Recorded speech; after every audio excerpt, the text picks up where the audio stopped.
Hello friends, today I am going to discuss about the fourth semester civil engineering in diploma या SVT का जो syllabus है उसके बारे में डिस्कस करूँगा। आज क्या पढ़ना है, कैसे पढ़ना है, ये सारी चीज़ें के बारे में बताना है।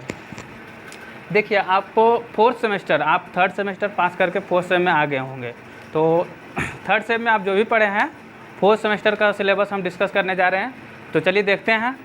फोर्थ सेमेस्टर में आपका बहुत मेजर सब्जेक्ट है, मतलब कहने का मतलब है कि ऐसा सब्जेक्ट आपको पढ़ना है इसमें जिसका पूरा सिविल इंजीनियरिंग ज़िंदगी भर आपको काम देने वाला है। तो देखते हैं।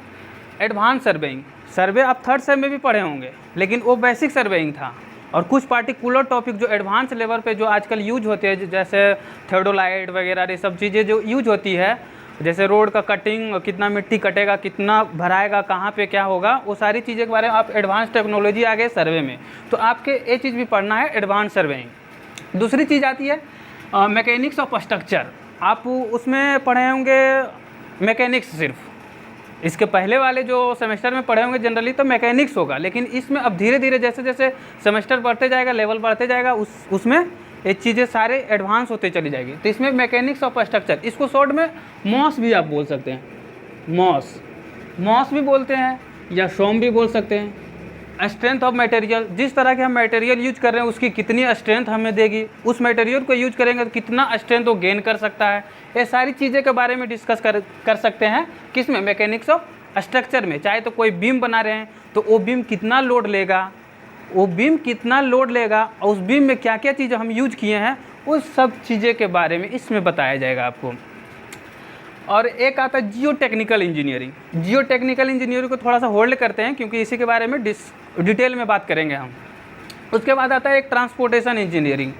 ट्रांसपोर्टेशन इंजीनियरिंग में दो चीज़ आता है आपको, एक तो रेलवे इंजीनियरिंग भी आता है, और रेलवे इंजीनियरिंग के साथ साथ हाईवे भी आता है, हाईवे के साथ साथ एयरपोर्ट, डॉकयार्ड, ये सारी चीज़ें आपको पढ़ना रहेगा। इसमें अगर आपको कुछ पहले थर्ड सेमेस्टर में पढ़े होंगे कुछ, तो इसमें कुछ कम पढ़ना पड़ेगा, लेकिन चीज़ें काफ़ी थ्योरेटिकल हो जाती है।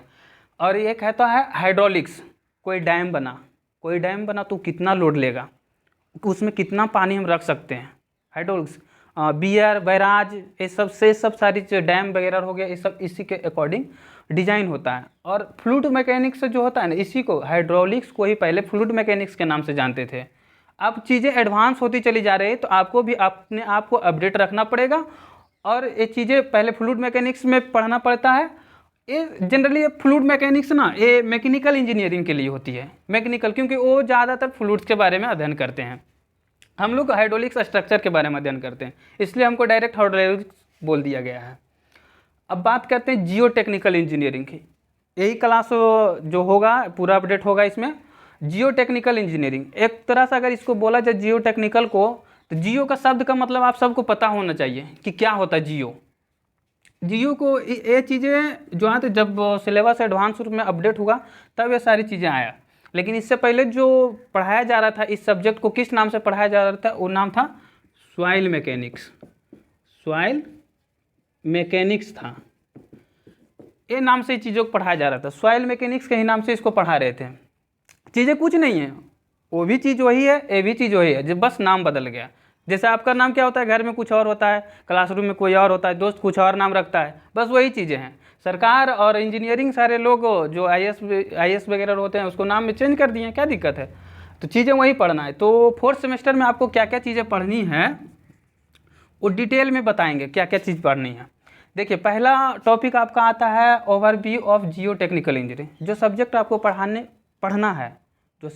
पढ़ना है तो उसका ओवरव्यू, मतलब कि जो चीज़ें आप कर रहे हैं उसका होता है ना कि ब्रीफ में आप बताइए कि क्या चीज़ करने जा रहे हैं।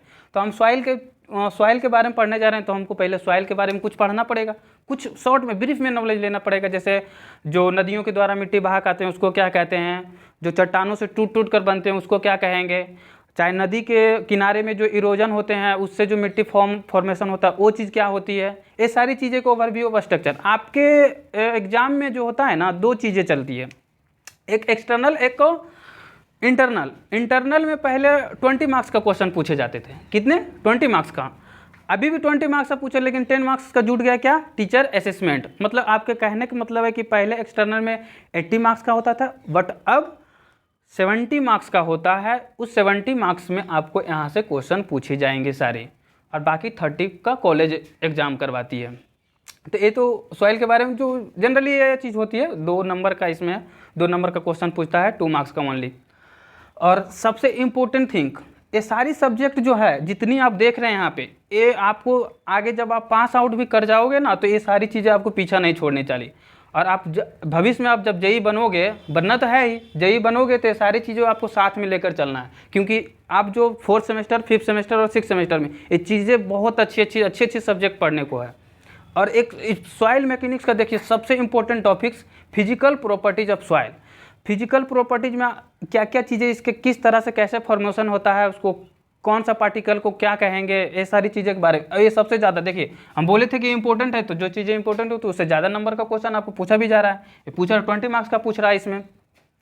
दूसरी चीज़ आती है परमेबिलिटी ऑफ सॉइल।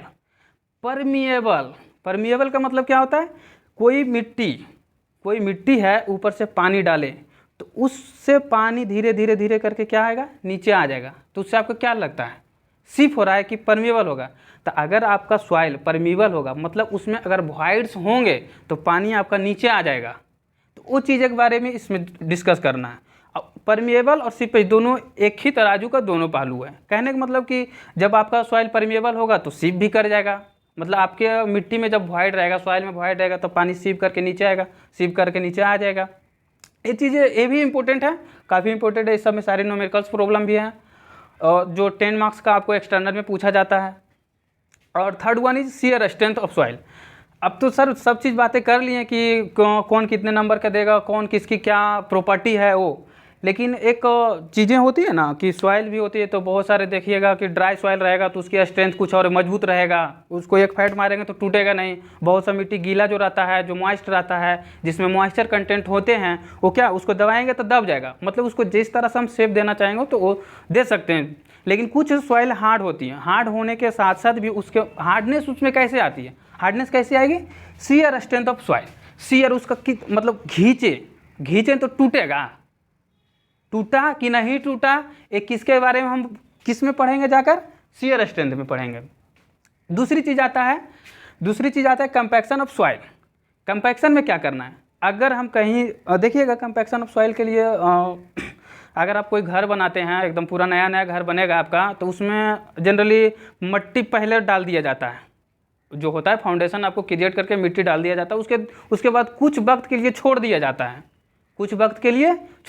और उस पर देखिएगा धीरे धीरे क्या करता है, पानी डालिएगा तो धीरे धीरे देखिएगा नीचे बैठते चला जाएगा। ये चीज़ हुआ वो कंपैक्शन। उसके बाद क्या करता है, उस पर फिर मतलब कुछ मार के मतलब उसको नीचे बैठा दिया जाता है। तो एक तरह से वो क्या हो गया, compaction of soil. Compaction of soil का एक जीता जागता एग्जांपल, आप कहीं रोड से चाहे तो रोड पे तो चलते होंगे, रोड पे देखिएगा कि कहीं अगर रोड बन रहा है, जहाँ न्यूली कंस्ट्रक्शन रोड है, तो वहाँ देखिएगा आपकी रोड जो है ना, वहाँ पे रोलर चलाया जाता है। तो रोलर से क्या हो रहा है, आप क्या समझ रहे हैं रोलर से, रोलर वो आपकी सॉइल को कंपैक्ट कर रहा है, और उसके बाद स्टेबलाइज। बहुत सारे सॉइल ऐसे होते हैं ना जो कंपैक्ट कीजिएगा तो कंपैक्ट होगा नहीं, तो उसमें क्या होता है, लाइम वगैरह कुछ मिला के मतलब उसमें डाल के कंपैक्शन करते हैं, वही है सॉइल स्टेबलाइजेशन। उसके बाद third one is site investigation. मतलब कि जिस कंस्ट्रक्शन जहां हमको ये सारी चीज़ें करनी है, उस साइट को विजिट करना, वहाँ के प्रॉपर्टीज क्या है सॉइल का, उसके बारे में जानकारी हमें यहाँ से मिलती है। आई होप आप समझ गए होंगे। मिलते हैं नेक्स्ट वीडियो में डिटेल एनालिसिस के साथ, आपकी overview of Jio technical engineering में आपको सॉइल मैकेनिक्स में पढ़ाने वाला हूँ, अर्थात जियो टेक्निकल इंजीनियरिंग। बाकी सब्जेक्ट और सारी आएंगी। तो थैंक यू।